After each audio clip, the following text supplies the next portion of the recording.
Richard II, c'est l'histoire d'un roi qui est vide dans l'histoire de l'Angleterre, qui est devenu un peu une mythologie mélancolique.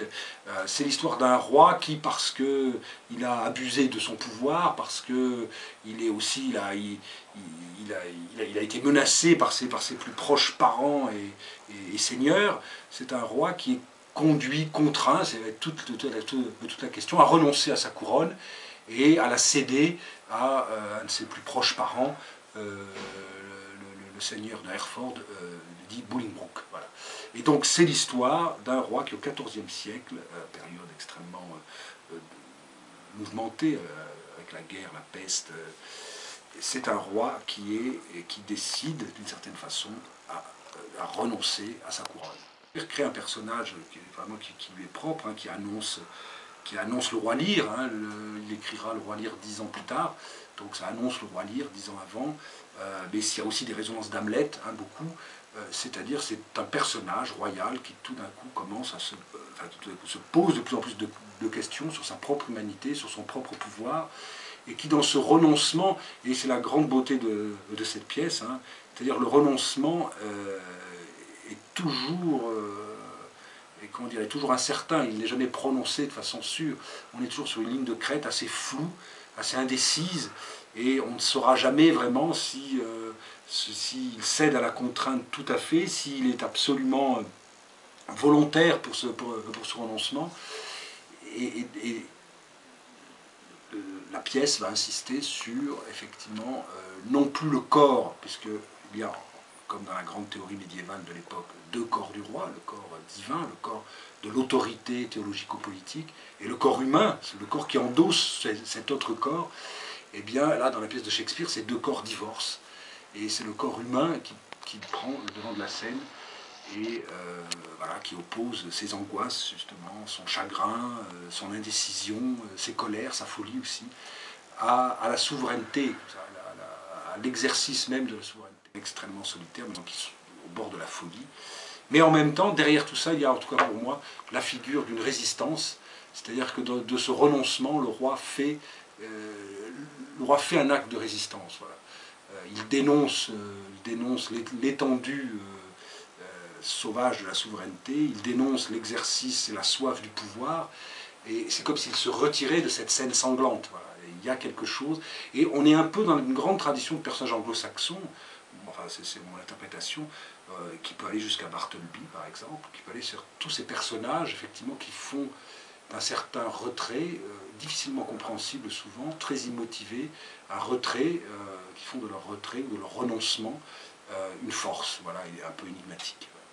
Et la pièce se termine sur un quiproquo, puisque des lords zélés pensent que le nouveau roi Henri IV désire que l'on tue le roi déchu, il est assassiné, et ce qui provoque la stupeur,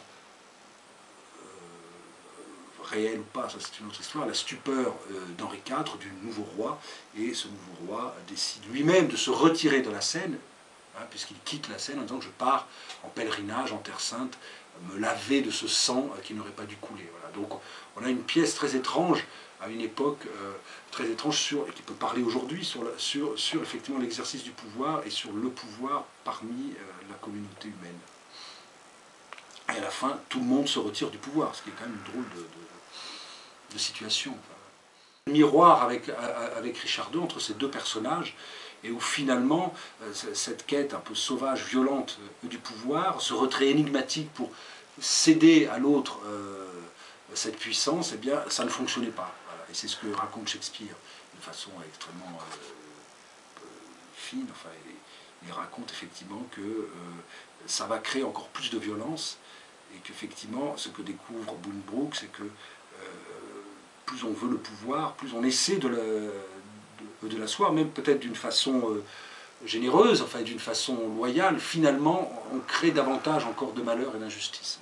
Une histoire effectivement très compliquée, hein, c'était quand même la fin, effectivement, en tout cas c'est une histoire qui raconte qu'il est possible de destituer le roi institué par l'onction sacrée, théologique, hein, donc c'est une représentation assez violente, puisque encore, à l'époque où Shakespeare écrit et monte en scène ses pièces, c'est-à-dire au début du XVIe siècle, à la fin pardon, du XVIe siècle et au début du XVIIe siècle, on se sert encore de cette fable théologique pour asseoir le pouvoir des rois, et à tel point que quand Élisabeth Ier assiste à la première représentation en 1595 probablement de Richard II, elle décide de faire interdire la pièce ou une partie de la pièce, puisqu'elle dit « Richard II c'est moi ».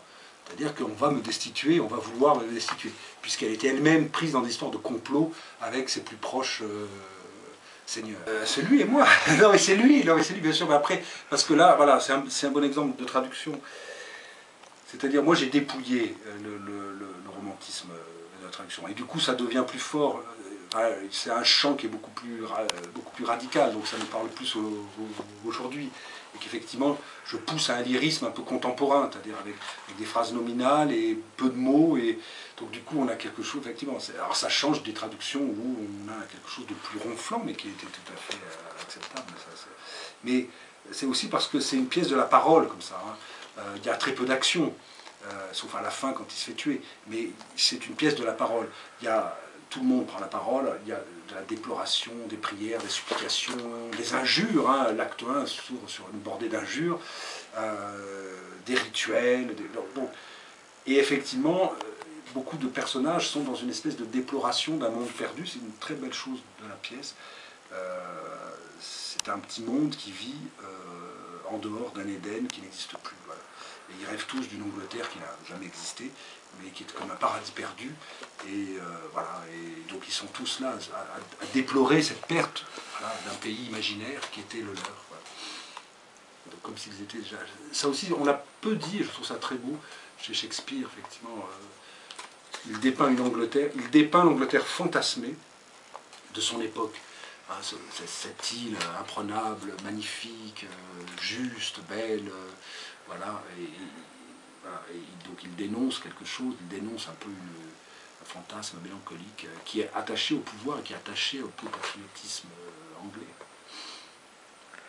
Oui, c'est intéressant, c'est Samuel Daniel. Alors on l'a mis parce que dans le spectacle de Richard II, il y aura effectivement parallèlement à la pièce elle-même des lectures de certains textes, très peu, mais de certains textes parallèles à la pièce, dont ces poèmes de Samuel Daniel. Samuel Daniel est un contemporain de Shakespeare, et en 1595, date à laquelle Shakespeare monte le roi Richard II, Samuel Daniel fait paraître un long poème inachevé, Civil Wars, les guerres civiles, qui raconte les guerres civiles de l'époque de Richard II. Et donc il parle de Richard II, il parle de... Et alors, évidemment, c'est intéressant de voir faire le comparatif un peu, en quelque sorte.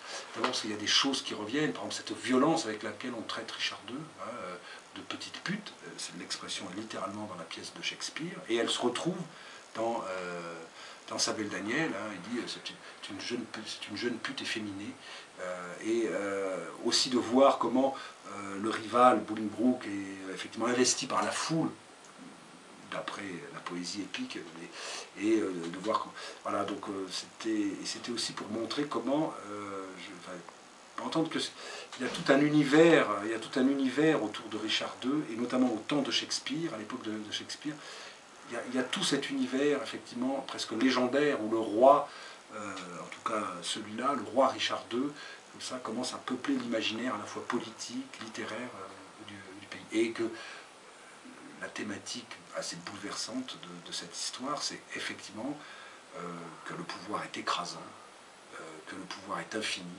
et que le pouvoir est meurtrier.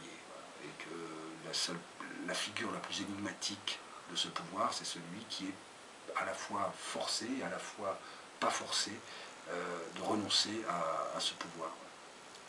Et qu'il reste comme un personnage qu'on ne comprend plus. Voilà, c'est ce qui est très beau dans la pièce de Shakespeare. Il meurt de façon énigmatique, il est assassiné, mais voilà, il reste comme ça sur ce renoncement.